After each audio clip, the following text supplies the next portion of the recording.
What's up guys, DuArktik with another Marvel Strike Force video, and in this video we are going to talk about the DARKHOLD team. We are going to take a look at my new infographic for this team, and specifically we are going to talk about my ISO 8 recommendations, because if you look into them they might be a little bit controversial, as none of the characters have the Raider ISO 8, which is a common recommendation.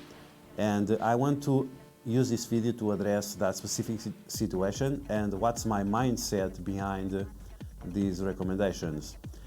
In a future video we will talk about the T4s, but this one we can talk about the positioning of the team and the ISO 8, otherwise the video will be too long. So like always, if you like the information, make sure you share it with your friends on Facebook and Discord. If you're new to my channel, make sure you subscribe for more Marvel Strike Force content, and make sure you smash that like button and leave me a comment below letting me know what you think about it, if you agree with the mindset or not. And sorry if I cough a little bit, because I'm going through some stuff and it's making me to cough more than usually. Okay, so once again, DARKHOLD team, let's talk about the characters that we have here. Morgan Le Fay, Agatha Harkness, Strange Supreme, Wong, and Scarlet Witch, and their specific recommendations. Now, if you take a look at the buffs that this team has, one of the buffs comes from Strange Supreme that gives 50% crit chance and 50% crit damage to the entire team.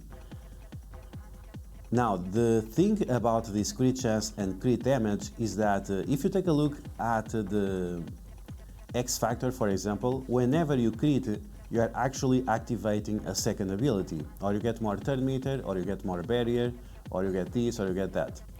In this team it's not the case. The crit chance and crit damage only provide a little bit more damage. So is it something that you should consider? Now, if we take a look, we are going to do just that. We are going to take a look at this video from Philosopher. You can do the same to any content creator, and take a look at the footage from the private server, the test server, where they test these teams before they are releasing to the game. You will see that most of the time your team and the enemy team has a lot of deflects. And if you don't know about the deflect mechanic, deflect not only reduces the damage by a certain amount, but it also stops all crit chance and all crit damage. So if you are facing this team, if 80% or 90% of the time when you'll be using the DARKHOLD team, you'll be facing mirror matches where they will have tons and tons of deflects. You have deflects coming from the Scarlet Witch special, you have deflects coming from Wong's passive, you have from Agatha's basic, from Agatha's passive as well. So you have multiple sources of deflects, and this is not a one-time thing, it's constantly happening. So having a team with ISO 8 that relies on giving a lot of crit, it seems like a little bit misleading. It makes sense based on the bonus, but if the team you are facing is the DARKHOLD 80 or 90% of the time, maybe you should have ISO 8 that has a more broad approach and that doesn't rely only on crit. So I'm not sure if this has audio or not. I'm gonna make sure that it doesn't have audio. Okay, so now we are taking a look at the characters. You can see they have defense up and all these things. And now you'll see the deflects starting to pop. And some people even consider using Agatha as a striker to have even more deflects, once again nullifying even more the potential of having any character as a Raider. So let's see, let's put this a little bit faster, otherwise it will take too long. Okay, so as you can see, the entire team from him is full of deflects, so the enemies will not be able to crit. And then the next turn it will be the opposite, their team will be full of deflects and our team will not. So once again, this is why I think this ISO 8 suggestion should be away from the Raider and more into Skirmisher and Striker ISO 8s.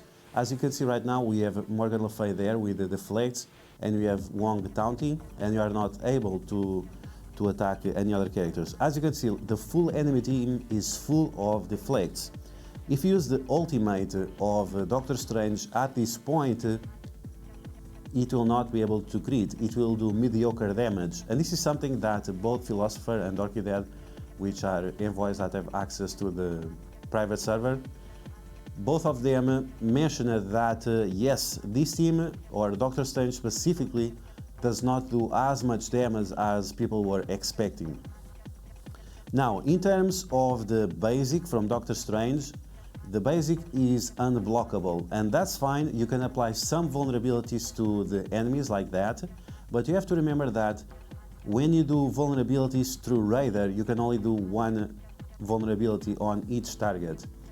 And it will be more convenient for you to have Skirmisher, because if you apply the Skirmisher, you're applying 2 stacks of vulnerability right away, and then your isolate attack from Morgan Le Fay, for example, can activate all the abilities, the normal attack, the isolate attack, and the isolate blue attack, that only those mechanics alone will steal 25% of the health from the enemy, plus the additional damage that you do from the ability itself.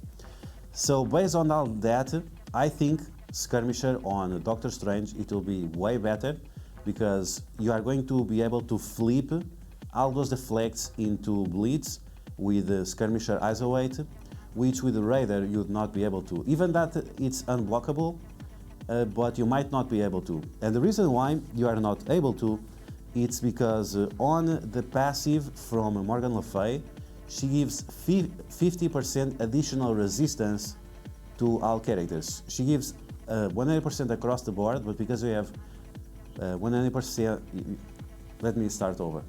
Because she gives 100% resistance across the board, and Agatha gives 50% additional focus, you are still on a 50% resistance deficit. On top of that, Agatha, she also applies offense down to your team, and like that you'll have once again less 50% focus. And yes, that's true that Doctor Strange can get offense up, but for that you need to defeat one of the enemies, which is not going to be likely on the first 2 or 3 minutes of the match. Okay, so I hope you understand exactly why I suggest the Skirmisher isolate on Doctor Strange Supreme. And now let's talk about the other characters. So I think it's an obvious choice to have Striker on Morgan Le Fay. She's going to do the health steal, she's going to copy and clear positive effects from the enemies, she's going to do all that insane damage that she does, because she also does piercing damage. Then we have Agatha, and Agatha, I decided to go with Skirmisher for her, because once again we have the additional resistance, we have the offense down, and Agatha has no way of giving herself offense up to increase the focus. So having this additional 50% focus from the isolate Skirmisher is going to be very important, especially because you have several stuns with her, and we have several control abilities that will definitely cross a resist check. As we talked about with the Strange Supreme, I decided to go with the Skirmisher isolate. Make sure that the special always lands, make sure that the basic will always flip those deflects and the defense ups and whatever on their team to defense downs and bleeds, making him way more consistent in terms of result than he would be as a Raider isolate user. Then we have Wong, and Wong is a good striker, not only because he has a massive amount of health, and the isolate blue striker will do damage based on the amount of health he has. He also has a secondary effect on his isolate attack that will clear negative effects, one negative effect of the entire team, every time he does the isolate attack. So whether you are doing the basic or whether you are doing the isolate attack, you'll be able to clear negative effects from your team, and that's going to be extremely important for you to win. Finally, we have Scarlet Witch, and for Scarlet Witch, I don't think there is any debate.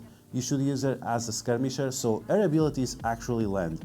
It's very, very important that you land the ultimate, to extend negative effects like trauma. Yes, she extends trauma. Not every character does, but she does it.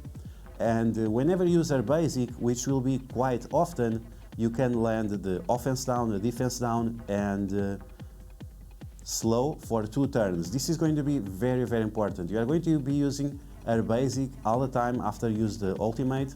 So it's going to be very important that you have enough focus to land these abilities. Once again, keep in mind, we are doing all of this because they have no way of giving themselves offense up. They get the additional 100% resistance from Morgan Le Fay, and they have plenty of deflects that also increase the resist check whenever you're trying to flip the positive effects into negative effects. Okay, so we can also talk about the terms of value of the team. I think Morgan Le Fay and Agatha deserve at least 6 red stars. If you get them at 5, that's fine. But if you have the gold promos, maybe consider getting both of them at 6 red stars. Agatha, she does all kinds of things. She has drain, she gives barrier, she gives healing, she gives negative effects to the team, and she gives tons and tons of damage. So the higher you have her in terms of stars, yellow stars and red stars, the higher you should get her. For these other characters, is not as important. They still do nice amount of damage with Doctor Strange, that's all cool, but it's unnecessary. The way you win the match is thanks to Morgan Le Fay basic attack, because you are stealing so much health from the enemies and they just die with that ability. Okay, so that's in terms of gear. In terms of the yellow stars and red stars, in terms of gear, you should get Morgan Le Fay and Agatha as high as possible, as high as you can. And from these other characters, you can get Doctor Strange to gear tier 15, and you can get these two to gear tier 14, and then increase them to gear tier 15 next patch or whatever, when you will have more abundance of Mystic gear. But so far, getting those two at gear tier 14 will be good enough. Just focus on Morgan Le Fay and Agatha Harkness. Finally, we are going to talk about the position and how good some of these characters are in the game modes. I'm just going to explain overall, then you can easily understand. So I think that you should have Wong, Scarlet Witch, Doctor Strange, Supreme, then Morgan Le Fay, and finally Agatha. Yes, it's true that if you do the basic from Agatha, in Arena, she'll be able to call 2 allies to assist. But remember that these allies will have 50% less damage, so you only want to use them for their utility. The allies that you could get next to her would be Wong and Morgan Le Fay. The other ones are not relevant enough to be adjacent to Agatha. The other thing that I want to mention to you is, depending on the strategy you use, if you are using the ultimate first from Agatha, or if you are using first her special, you'll only do the basic attack on the 3rd turn if you are using the ultimate first, or on the 4th turn if you are using her special first. So is it going to be even relevant to T4 her basic and to have this advantage of calling allies to assist? Not really. And this is why the T4 recommendation for her basic is not that big, because you are not going to use her basic that often. And when you do, that's fine. Morgan Le Fay is just fine. The most important character that you want to keep alive is these two, Morgan Le Fay and Agatha. That's why I keep her as far away as possible from the tank, to make sure that she survives, because we really need her to survive in order to activate all the abilities.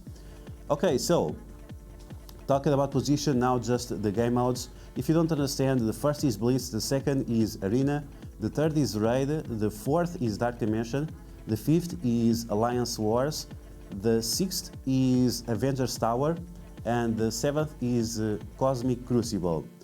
The characters are rated, for example, in Blitz, can they be as a team? If they can be as a team, they get a similar rate across the board. But in case, for example, of Dark Dimension, where we have global characters and cosmic characters, then we have to take into consideration their value individually. And this is why some characters have so much discrepancy. I'm not sure if that's a word in English, but that's why the values change so much between one game mode and the other one. If you can use them as a team, they are going to be an excellent team. That's why they are rated so high in terms of Alliance Wars. Even that some of these characters are replaceable, like Wong and Scarlet Witch.